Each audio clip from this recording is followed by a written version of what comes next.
golden splendor sets the sun before the hours of darkness come.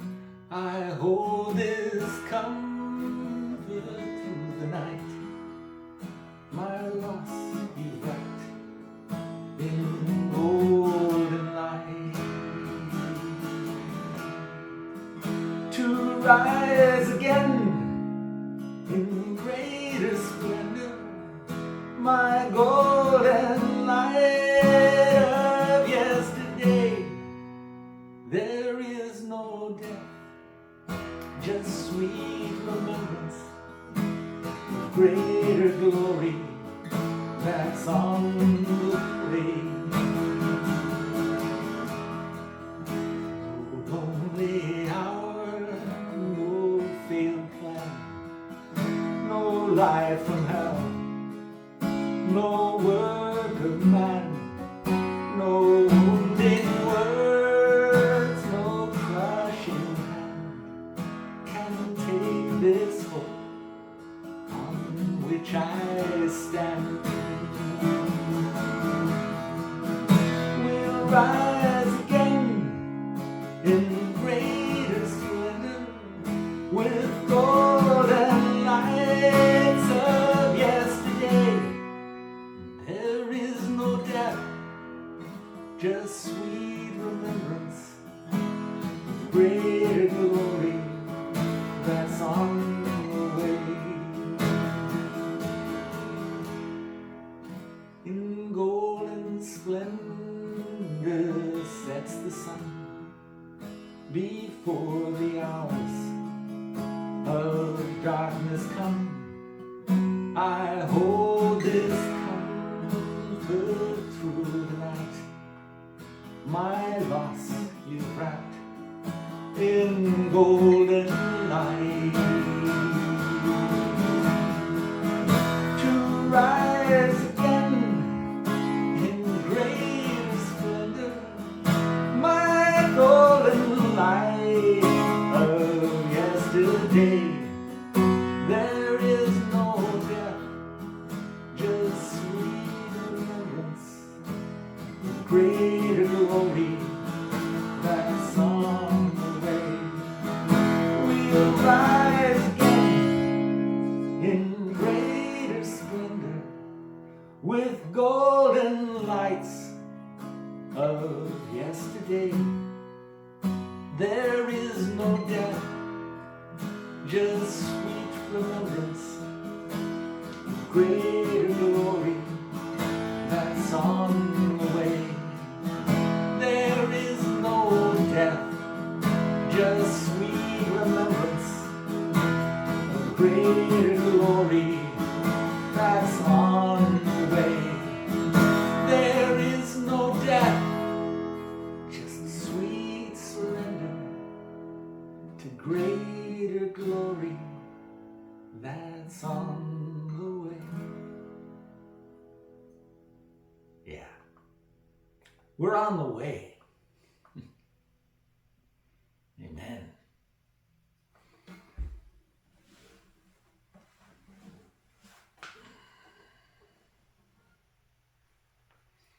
Golden lights of yesterday. How they live in my heart and light my path every day. Some of you folks are some of those lights. Memories so wonderful. Looking forward to so much. Good morning. Whatever time, place you happen to be receiving this, may it be a good morning for you. May your path be that path where it grows brighter and brighter. Though the outer man perishes, the inner is renewed, can be, should be renewed day by day. The steadfast love of the Lord doesn't cease. His mercies never come to an end. They're new every morning. Good morning. Good morning. You know, I've tried to do the live broadcast deal, and something's wrong. No surprise, it's no doubt with me somewhere, but at any rate, I'm just gonna quit trying because yesterday I tried. I'm doing a live broadcast, and unbeknownst to me, like my live broadcast dies right in the middle of my singing a song that there is no death. So I got the joke, okay? And now I'm just gonna pre-record it because, for all I know, this whole life, maybe it's all pre-recorded. I have no idea.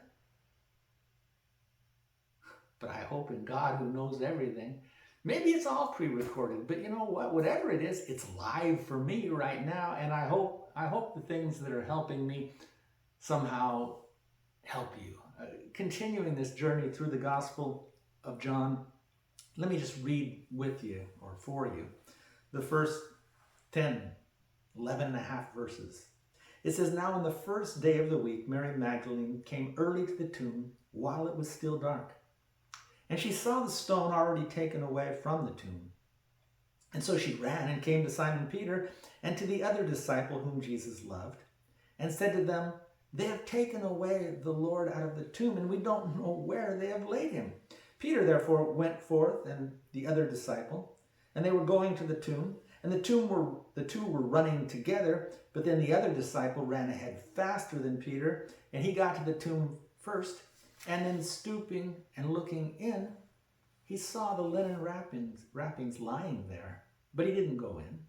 Simon Peter therefore also came, following him, and he entered the tomb, and he beheld the linen wrappings lying there, and the face cloth which had been on his head, not lying with the linen wrappings, but rolled up in a place by itself. And so that other disciple who had first come to the tomb entered then also. And he saw and he believed. For as yet they didn't understand the scriptures that he must rise again from the dead. And so these disciples went away again to their own homes." So these two are settled. Peter and, let's just say it was John. Peter and John, these guys stepped in, stooped down, saw something. They're at rest. They go home in some sense. They're settled in some sense. Great for them. But the next verse says, "But Mary was standing outside the tomb. And Mary was weeping." Standing outside the tomb, weeping. Weeping at death's door. Standing on the outside. Not understanding. Totally unsettled. Still seeking. Still in many ways perhaps panicked. But there she is, weeping outside of death's door. And I think that in a way, as a metaphor, as a picture for me, isn't that where we live? Isn't where we're all at this present time? We're all on the outside of the tomb. We say we're alive, but we'll live forever. But right now, as far as places go, it's a garden. But we're not always very settled in that garden. We're hardly at home in that garden. We're often panicked and weeping in that garden. We're weeping outside the tomb. We're weeping at death's door. But weeping at death's door and knocking on heaven's door, they're not that different. Death's door is heaven's door. And soon she'll come to see that in the garden and with the gardener, she is at home. The thing she hoped for has already come to pass. But this place that we all tend to live in, outside the tomb, here on this earth, so often maybe not weeping at death's door, but often wondering why. Why the suffering? Why do good things have to end, or so it seems? Why the separation? Why can't I hold on to the one thing that meant the most to me? And so this scene, this picture that Mary's in, is something that helps me.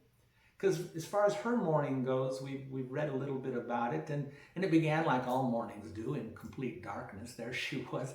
But at first, being led by love in the darkness, she had a goal, she had a purpose. Like the Spirit of God at the very first verses of the Bible. Love broods and moves and hovers, and maybe it's not moving far, but it's moving, and it's hovering.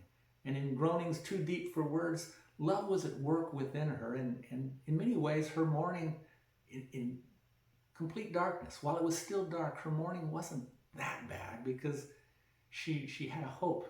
There was something in her heart. It may have been a very low hope. I'm just hoping to go and see his body and touch him again and lay a little more love in some way, some more perfume or flowers, or what can I do?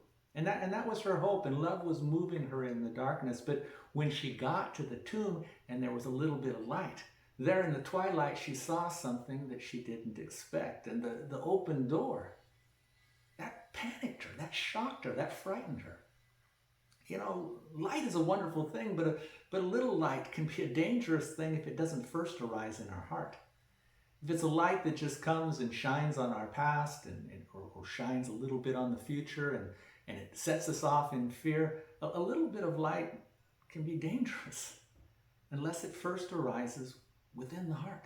That's what the heart is here for. The heart is like the hearth of a home. It's the hearth is the fireplace. The heart is the place where there's that glow, there's that even if it's only a little ember, just a mustard seed, just a bit of trust in love entrusted and trusting in love. It's in the heart that we have the hearth, the health, the hope. It's hope that makes it right. Home is right here. Heaven is right here, where there's hope, where there's trust, where whatever love has been entrusted to us, we trust in that love. That's where it happens. So often we think that the need is in terms of understanding stuff, but how can we understand? Trust in the Lord with all your heart. Don't lean on your own understanding. In all your ways acknowledge him who works here in the heart. He'll make your path straight. And you still may not understand, but he will lead you with that light that begins there in the heart. And that's the work that we do in our daily enjoyment of life and in involvement with love and letting the Spirit of God work within us, that still small voice. That's what got shaken up. That's what got her so upset. That little bit of light now has her afraid because she didn't have the hope there. It was a hope way over her head. Her hope was such a low and small one. And so now she's panicked. And what does she do? We looked at it a couple of times ago. I can't say weeks ago because we're outside of time now, aren't we? This is all pre-recorded. But we looked at those opening verses while it was still dark. And then what happens? Mary's mad dash. She panics. She runs like we all do. 911. In this case, it's Peter and John. It's some guys, good guys, no doubt. But she thinks that they can help. She thinks it's the bad guys that did the deal, and now I need the good guys. The ones with the black hats have done it again. Oh, it's them. They have taken his body. They have stolen it. They have ripped us off. They have robbed me of the one treasure. They. And so now I've got to balance them and they over here, the bad guys, with the good guys, Peter and John, and they're good guys. Of course they are.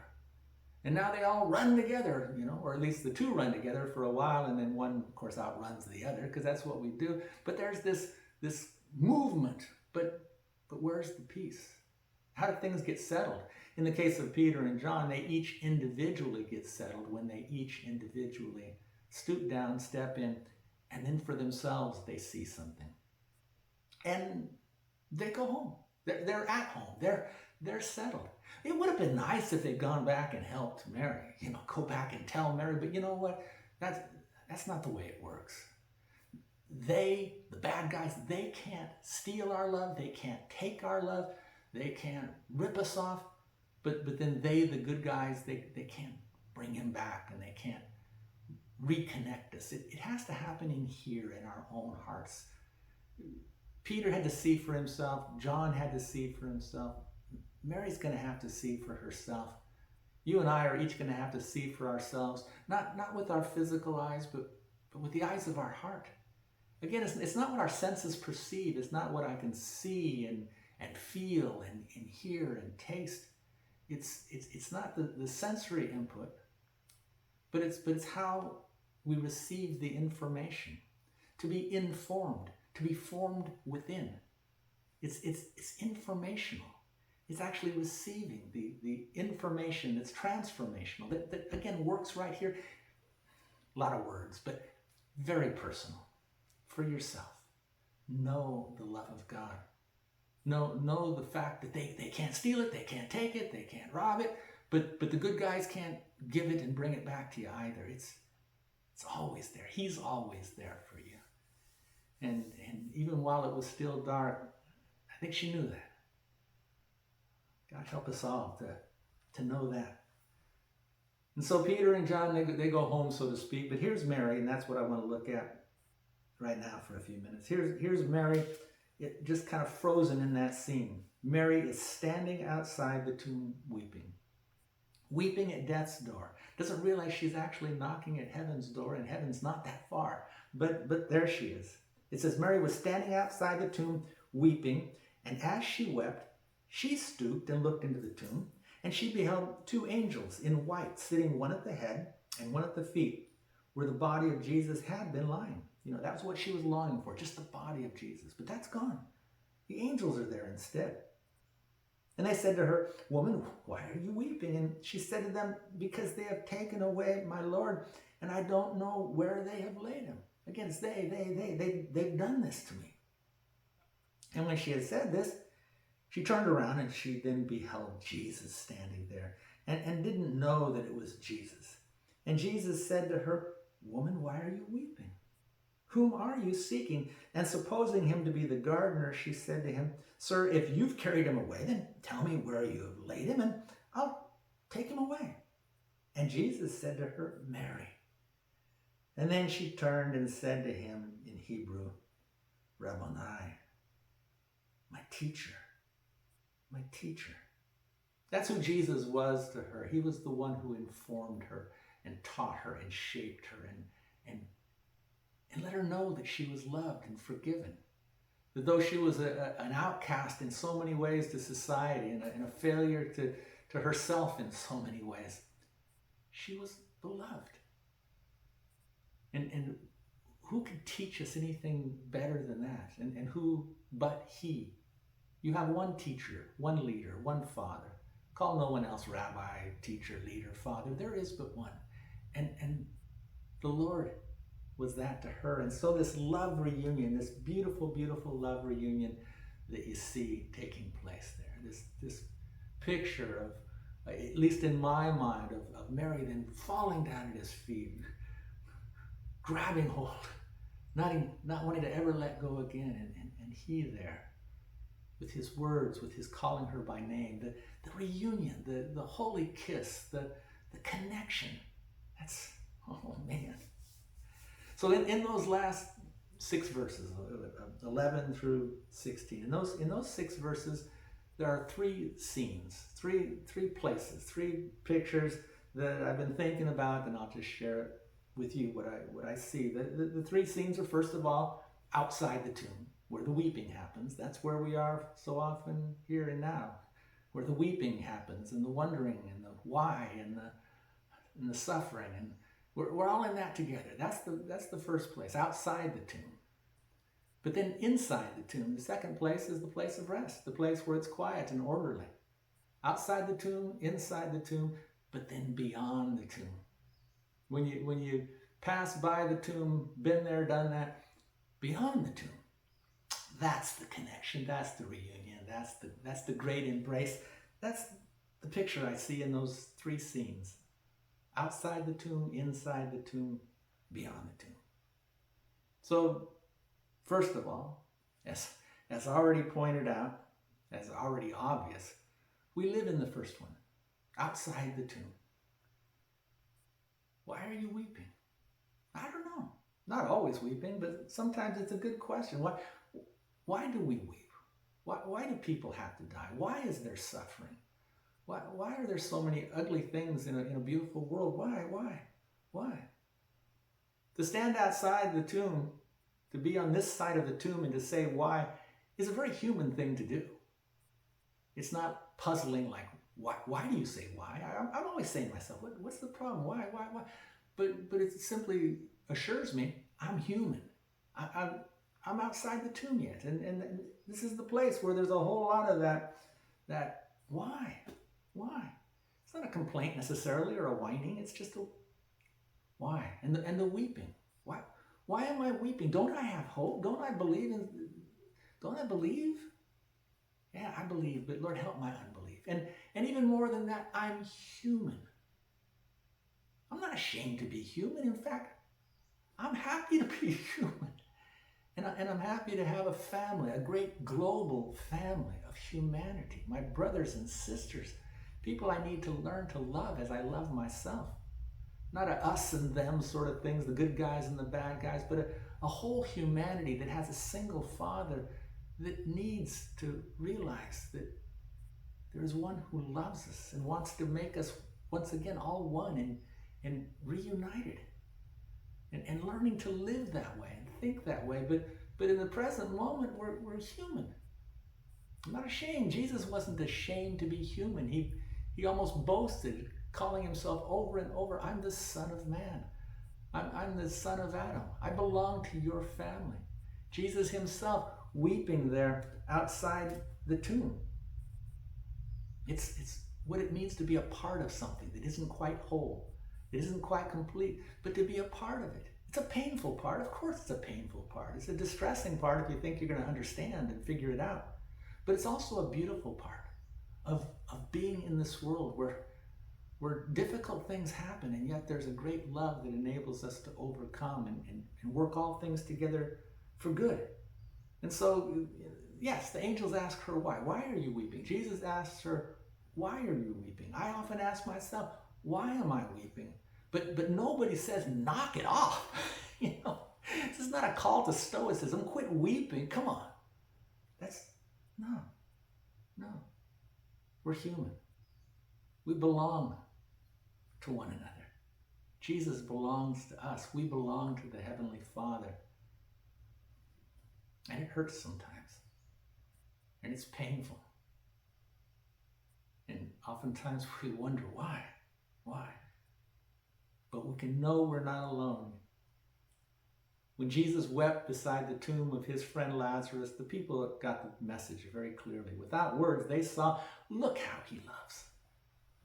And when Jesus from the cross cried out, my God, why have you forsaken me? I see someone that I know must be able to relate to my worst moments.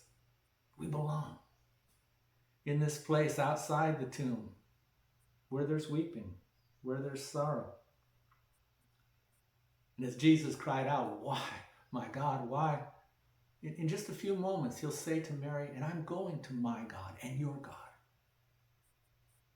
You see, we belong. We belong. And the first sign of it is the suffering and the weeping and the questions we have here in the garden. But Mary stoops in to see something. And when she looks inside the tomb, she sees that heaven rests here. Outside the tomb, there's weeping. And when she looks into the tomb, there's a question, why? But the weeping isn't there inside the tomb. The angels are at rest. They're at peace. Heaven is resting there. Purity takes place there. The body of death is no longer there. The life, living spirits, purity, dressed in white.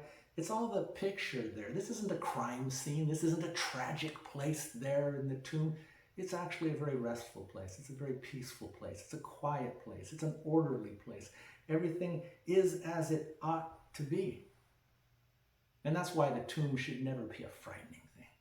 Outside the tomb, there's weeping, but inside the tomb, there's rest and order and peace. And no, the sting is gone. And for Peter and John and now Mary, looking inside the tomb itself, there's something settling in that. No need to panic. But love can't be satisfied with rest. Love is always active. Love can't just say, oh, peace, rest, a long sleep with no dreams. I mean, that can be a pretty comforting thought sometimes, but love longs for even more than that. Love longs for love. And so Mary, having seen the peace there inside the tomb, couldn't be satisfied with that. She turns her back on the tomb. She turns her back on the angels. She turns her back on the spiritual vision. Who cares about that? I want to find my beloved. the one that I'm looking for. And even though still she thinks that somehow it's going to be a dead body she'll find. You know, when love seeks for love, what we'll find in the end will always be more alive and better than we ever imagined. But love is looking for the beloved.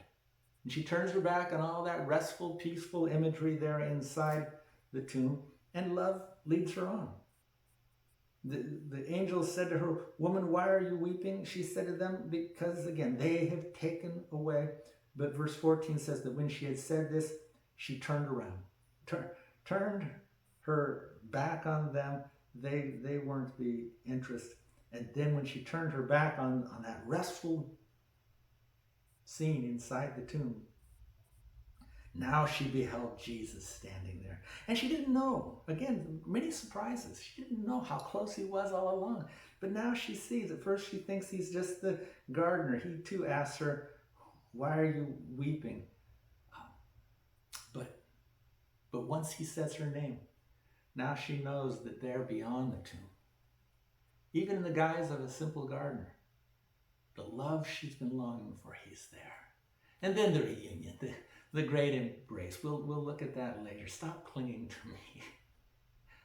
But the reconnection, the outside the tomb, on this side where we stand, there's a lot of weeping and wondering why. Inside the tomb, there's rest, there's peace, there's order. Don't worry about that. But beyond the tomb, that's the place where all lovers reconnect. For every love is just a little part of the great love. And everyone who loves is born of God. That's what John said. Beloved ones, let's love one another. For love comes from God, and everyone who loves is born of God and knows God. You see, in knowing love, you know God. It's the one, John says, that the one who in some way, somehow, doesn't love.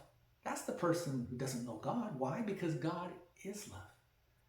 And beyond the grave, Jesus has shown us, he's assured us. That's when he says, "I'm going to prepare a place for you." Again, it's not some place in space. It's a place here in your heart. Prepare a place in you. Get ready. Have the hope. Have the hope even here now, on this side of the tomb. That on the other side of the tomb, that's where all lovers are reunited. And here in this iconic picture, in my mind, Jesus standing and her there at his feet. I don't know. It doesn't say that specifically. But the picture in my mind is, it's an iconic picture of loves reuniting. And yes, it's the ultimate upright man with the ultimate downfallen woman. Again, in terms of pictures. Love doesn't work that way. But in terms of imagery, here's the perfect upright man, and here's the fallen woman. But because of love, they're reconnected, they're reunited. That's what it's all about. And that picture in my mind is, it's like I sang a little bit ago, the golden lights of yesterday. We will rise again with all those golden lights of yesterday, and the lights that have set and passed out of sight in terms of our own life. They'll rise again. We'll rise again. It has to be.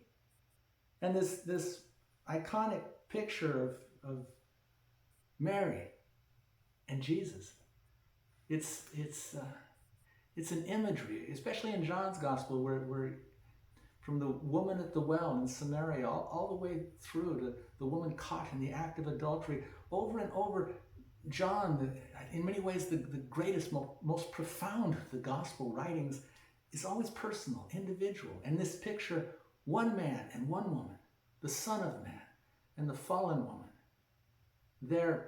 what a picture.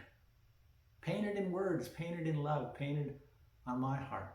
You know, I want to share with you another picture. It's something that I get to look at all the time, and maybe you've seen it, maybe you haven't, but I want to share with you just because I don't want to be selfish. And I want to share that picture with you, and I'm not sure how well that you can see it, but you know, if you can't see it very well, it's just as well.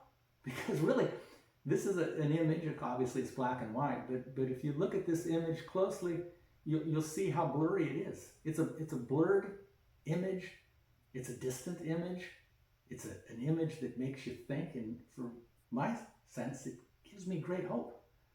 I look at that and I see that's a picture of love, isn't it? And like love, there's so much mystery about it, but it's so true. It's love. and we don't know, are they just meeting after a long absence? Or are they just saying goodbye before an absence to come? Are they coming together? Are they just about to go apart? It doesn't matter. Love is that sort of imagery.